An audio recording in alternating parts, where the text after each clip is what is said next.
ایک گدھے اور گھوڑے کی کہانی۔ بہت پہلے ایک زمانے میں ایک دریا کے کنارے ایک دھوبی رہتا تھا۔ دھوبی کے پاس ایک پالتو گدھا اور ایک گھوڑا تھا۔ وہ گاؤں میں گھر گھر جاتا اور دھونے کے لیے کپڑے اکٹھے کر کے لاتا۔ گاؤں کے لوگوں کو اس کا کام بہت پسند تھا۔ وہ اسے کپڑے دے دیتے اور دھوبی سارے کپڑوں کو اکٹھا کر کے گدھے پر رکھتا اور واپس لے آتا۔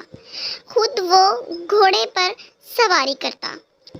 گھوڑے کو اپنی عیال پر بہت ناز تھا کہ اسے بوجھ نہیں اٹھانا پڑتا، صرف اپنے مالک کو لے جانا پڑتا ہے۔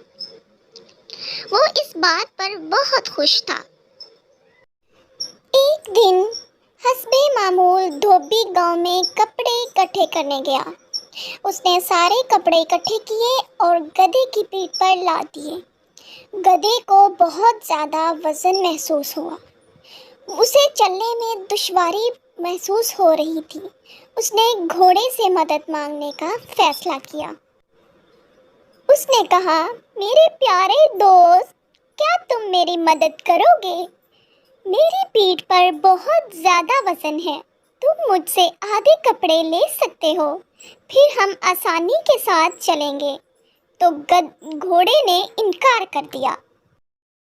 گھوڑا بولا، میرا کام مالک کو اٹھا کر لے کر جانا ہے۔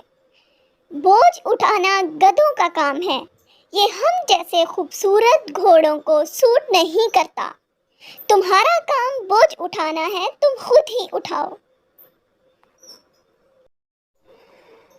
گدھا مایوس ہو کر آہستہ آہستہ چلنے لگا۔ ابھی وہ کچھ دور ہی گیا تھا کہ وہ وزن برداشت نہ کرتے ہوئے گر پڑا۔ سارے کپڑے نیچے گر گئے اور گندے ہو گئے۔ دھوبی نے دیکھا اور اسے احساس ہوا کہ اس نے گدھے کے ساتھ ناانصافی کی ہے۔ اس نے سارے کپڑے اٹھائے اور گھوڑے کی پیٹھ پر لاد دیے۔ چونکہ گھوڑے نے کبھی اتنا زیادہ وزن نہیں اٹھایا تھا، وہ ہڑبڑا اٹھا کہ اتنا زیادہ وزن لے کر میں کیسے چلوں گا؟ لیکن اب وہ کچھ نہیں کر سکتا تھا، کیونکہ مالک نے خود اس کے اوپر وزن لادا تھا۔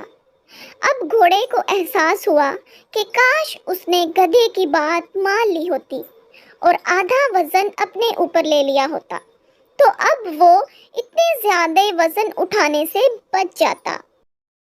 لیکن اب کچھ نہیں ہو سکتا تھا۔ اس کے بعد گھوڑے نے سبق سیکھ لیا۔ اب جب بھی دھوبی کپڑے لینے کے لیے جاتا تو گھوڑا اس سے آدھا وزن اپنی پیٹھ پر لدوا لیتا، اور یوں گھوڑا اور گدھا دونوں دوست بن گئے اور ہنسی خوشی رہنے لگے۔ تو اس بات سے ہم نے کیا سبق سیکھا پیارے بچوں؟ کہ ہمیں ایک دوسرے کے کام آنا چاہیے۔